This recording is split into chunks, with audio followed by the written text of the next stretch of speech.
So guys इस video में हम पूरी तौर पर फ्यूचर्स के बारे में बात करने वाले हैं कि किस तरह से हम ऑप्शनेबल्स में फ्यूचर्स के जरिए इन्वेस्ट करते हैं और कैसे उसके जरिए हेजिंग करते हैं। सो गाइस आप मेरे स्क्रीन पर 10 फ्यूचर कॉन्ट्रैक्ट्स को देख सकते हैं, जिनमें से लास्ट दो निफ्टी और बैंक निफ्टी है। और बैंक निफ्टी की अगर आप नेट क्वांटिटी देखोगे तो वो 0 है, क्योंकि आज ही मैंने इनके सारे पोजीशन क्लोज कर दिए थे। लेकिन आप ऊपर के देखोगे, यानी ऊपर के 8 जो कि आप देख सकते हैं, टीसीएस, रिलायंस, नेस्ले, कोटक, ये सारे हमने इन्वेस्टमेंट पर्पस के लिए लिए हुए हैं। लेकिन जो निफ्टी है वो हमने हेजिंग पर्पस के लिए लिया हुआ है। तो अब आपके दिमाग में सवाल आया होगा, इन्वेस्टिंग के लिए हम फ्यूचर के जरिए क्यों इन्वेस्ट करते हैं, हम लोग सीधा स्टॉक क्यों नहीं बाय करते। अगर आप टीसीएस फ्यूचर्स को देखेंगे तो उसकी नेट क्वांटिटी है 300, जो कि फ्यूचर की क्वांटिटी होती है, जो कि लॉट्स में आते हैं। तो अगर आप 300 क्वांटिटी अगर कैश मार्केट में से खरीदने जाएंगे तो 3200 इसकी करंट प्राइस कंसीडर करते हम इंटू 300 करेंगे तो फाइनल प्राइस निकल के आएगी 9,60,000 रुपए। तो आपको इतने पैसे भरने पड़ेंगे कैश मार्केट में ये स्टॉक को लेने के लिए। लेकिन वही आप zero the margin calculator open करोगे और उसमें टीसीएस के फ्यूचर डालोगे तो वही 300 क्वांटिटी यानी एक लॉट लेने के लिए आपको लगेंगे बस 2 लाख। कहा 9 लाख और कहा ये 2 लाख। तो आप यहीं पर डिफरेंस देख सकते हैं। तो अब सारे एडवांटेजेस को हम पॉइंट आउट कर देते हैं। ये तो हुआ पहला एडवांटेज कि हमें लेस मार्जिन लगता है, तो लिख के लेते हैं कि हमें लगभग 4 गुना कम मार्जिन लगता है फ्यूचर्स में। अब दूसरा प्रॉफिट जो है, चलो एक हाइपोथेटिकल कंडीशन ले लेते हैं। अभी टीसीएस का फ्यूचर चल रहा है या शेयर चल रहा है 3200 पे, और अगर वो इन फ्यूचर 6400 पे चला जाए, तो अगर हम लोग यही चीज हम लोग कैश मार्केट में स्टॉक खरीदते टीसीएस के, तो हमारा प्रॉफिट हो जाता 9.6 लाख और हमारी इन्वेस्टमेंट होती 9.6 लाख, यानी कि 100% प्रॉफिट हो जाता। हम लोग को पूरा पैसा वापस मिल जाता है एज अ प्रॉफिट में, डबल हो जाता हमारा मनी इन शॉर्ट। पर वही अगर हम इसे फ्यूचर्स में खरीदते तो हमें प्रॉफिट तो सेम ही होता, क्योंकि भले ही प्राइस 1 रुपए स्टॉक में वहां बढ़े या तो फ्यूचर में भी सेम ही बढ़ती है। तो अगर हम सेम प्रॉफिट हमें फ्यूचर्स में भी होगा, जो कि 9.6 लाख है, लेकिन हमारी इन्वेस्टमेंट जो थी वो बस 2 ही लाख की थी, यानी कि ओवरऑल हमारा हुआ 475% प्रॉफिट। तो आप यहीं पे डिफरेंस देख सकते हैं कि कितने कम मार्जिन के साथ हम अपने प्रॉफिट को मैक्सिमाइज कर सकते हैं। तो दूसरा एडवांटेज हमारा ये है कि हमें कैश की जरूरत नहीं पड़ती, यानी कि अगर हमें इक्विटी मार्केट में शेयर्स लेने होंगे तो हमें पूरे पैसे यानी कि 9 लाख तभी के तभी देने पड़ेंगे। लेकिन हम क्या कर सकते हैं, भारत बॉन्ड बाय कर सकते हैं और फिर उन्हें प्लेज करके उसी पैसों से हम फ्यूचर बाय कर सकते हैं। तो आप समझ सकते हैं कि कितना हम लोग डबल प्रॉफिट बना सकते हैं एक ही इन्वेस्टमेंट पे। अगर एग्जाम्पल के लिए हम समझते हैं कि यदि हमने 10 लाख रुपए HDFC के डेप्थ फंड में इन्वेस्ट किए होते तो वो 8% इंटरेस्ट देता, तो हमें फिक्स्ड अमाउंट जो मिलता डेप्थ फंड 8% इंटरेस्ट जो मिलता वो होता है 80,000 रुपीज़, यानी हमें 80,000 रुपीज़ तो मिलते ही मिलते। लेकिन हम इसी डेप्थ फंड में इन्वेस्ट किए हुए पैसों को प्लेज करेंगे और यदि उससे हम लोग टीसीएस के फ्यूचर्स बाय करेंगे, 2 लॉट समझ लेते हैं, यानी कि 600 क्वांटिटीज। अगर ये टीसीएस के फ्यूचर 20 यानी टीसीएस का शेयर अगर 20% से भी ऊपर चला जाए तो हमें 4 लाख का प्रॉफिट होगा। तो हमें टोटल 10 लाख की इन्वेस्टमेंट पर ही सिर्फ हमें होगा 4,80,000 का प्रॉफिट। सो गाइस ये तो बात कर ली हमने एडवांटेजेस की, तो चलिए अब बात करते हैं इसके डिसएडवांटेजेस की।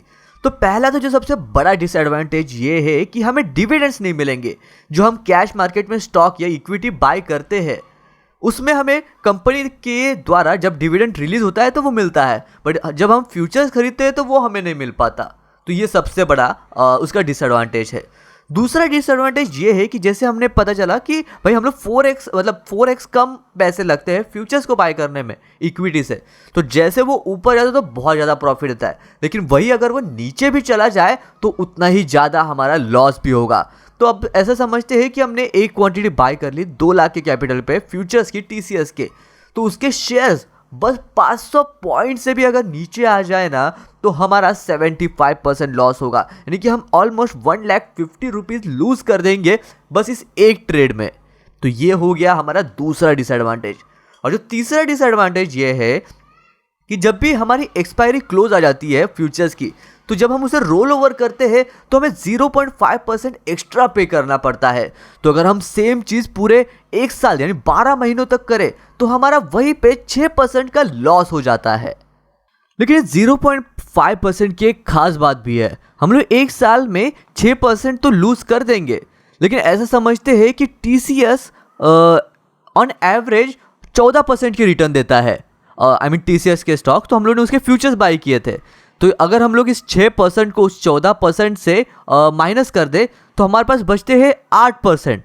तो क्या हमें 8% प्रॉफिट हुआ है?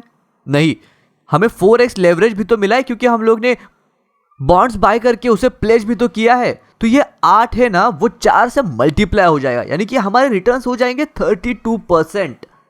और दूसरी इंपॉर्टेंट बात ये है कि अगर आप डिविडेंड वाले स्टॉक चुनना चाहते हो तो उसके फ्यूचर्स बिल्कुल भी बाय मत करना। जैसे कि हुआ ITC, REC, PFC। तो जो REC का मेन रिटर्न है वो है उसका डिविडेंड, जो कि होता है 8% का। तो जब आपको डिविडेंड यील्डिंग स्टॉक्स चाहिए तो फ्यूचर्स बाय करने में कोई प्रॉफिट ही नहीं है। तो अगर आप TCS के फ्यूचर्स को देखोगे तो हमने हेज करके इसके 1 लॉट को बाय किया है 2 लाख में, यानी कि 9 लाख इसकी कैश मार्केट में प्राइस थी, लेकिन हम लोग ने फ्यूचर्स बाय किए हैं 2 लाख में। तो अगर कल को ये प्राइस 0 भी हो जाती है तो भी कोई मुझे दिक्कत नहीं है, क्योंकि मुझे पता है TCS एक ग्रोथ स्टॉक है और वो आगे फ्यूचर में जाके बढ़ेगा ही। तो आप ही बताइए क्या चांसेस ज़्यादा है, उसके 0 जाने के या फिर उसके 6000 पे जाने के? ऑफकोर्स 6000 पे जाने के चांसेस ज़्यादा है, क्योंकि वो काफ़ी स्टेबल कंपनी है। और यहाँ ऑप्शनेबल में हम 4 करोड़ के कैपिटल के साथ ट्रेडिंग करते हैं। तो अगर ये सारे स्टॉक ये सारे फ्यूचर्स अगर 0 भी हो जाए तो भी हमें कोई दिक्कत नहीं है, क्योंकि मैक्सिमम लॉस जो हमारा है, क्योंकि आप देख सकते हैं हम लोगों ने इनमें बस एक ही लॉट ऐड किया है, हमने 1 लॉट से ज़्यादा इसमें ऐड नहीं किया है। तो जो मैक्सिमम लॉस हमें हो सकता है वो होगा सिर्फ 80 लाख का, उससे ज़्यादा हमें लॉस नहीं होगा। ये बात तो सही है कि अगर ये ऊपर जाए और हमारे पास ज़्यादा क्वांटिटी होगी तो हमारा प्रॉफिट भी उतना ज़्यादा होगा, लेकिन सोचो अगर नीचे जाए तो क्या होगा। अब ये बात तो क्लियर हो गई कि ये सारे स्टॉक्स तो नीचे 0 पर तो नहीं जाने वाले।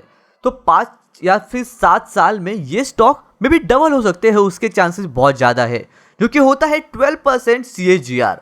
तो समझ लेते हैं कि इनके इन्वेस्टमेंट पे हमें प्रॉफिट हुआ 80 लाख का। 80 लाख इन्वेस्टेड है तो 100% प्रॉफिट हुआ 80 लाख का, अगर हम लोगों ने कैश मार्केट में इसे इन्वेस्ट किया होता, यानी कि इक्विटी के शेयर्स खरीदे होते तो। लेकिन वही अब समझते हैं कि हमने जो फ्यूचर्स खरीदे हैं जो 80 लाख के, वो जो कि जिसके लिए हमें बस 20 लाख लगे थे ये सारे लेने के लिए प्लेज करने के बाद, तो वो प्रॉफिट हमारा हो जाता है। अगर सेम रिटर्न इन स्टॉक ने 100% दिया तो हमारा प्रॉफिट हो जाता है 400% रिटर्न ऑन इन्वेस्टमेंट पे। तो आप आसानी से देख सकते हैं कि कैसे ये लेवरेज हमारे फेवर में काम कर रहा है लॉन्गर रन में भी। भले ही हमारा 0.5 पे रोल ओवर कॉस्ट जा रहा है, फिर भी हम प्रॉफिट में रह सकते हैं, वो भी काफ़ी ज़्यादा। तो अब आप बोलोगे कि इसमें कैच क्या है?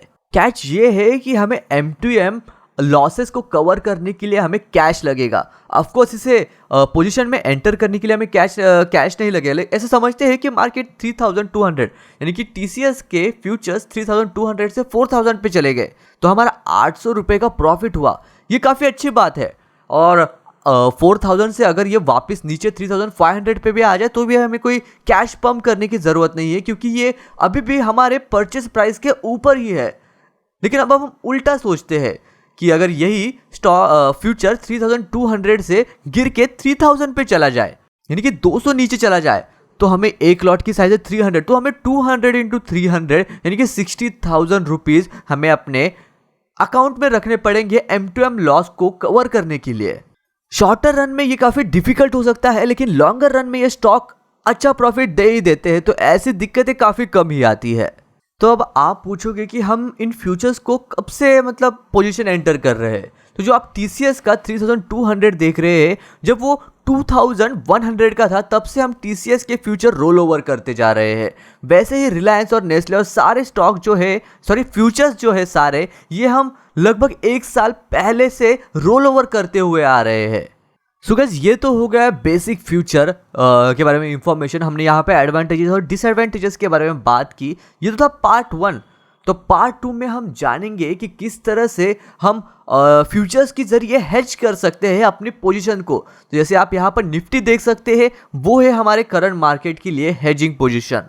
तो इस पार्ट पे बस इतना ही। अगर आपको कोई डाउट है तो मुझे कमेंट करके ज़रूर बताइएगा, या फिर आपका कोई सजेशन है तो वो भी कमेंट करके बताइएगा। तो आज की वीडियो में बस इतना ही। मैं मिलता हूँ आपको नेक्स्ट वीडियो में, तब तक के लिए बाय बाय।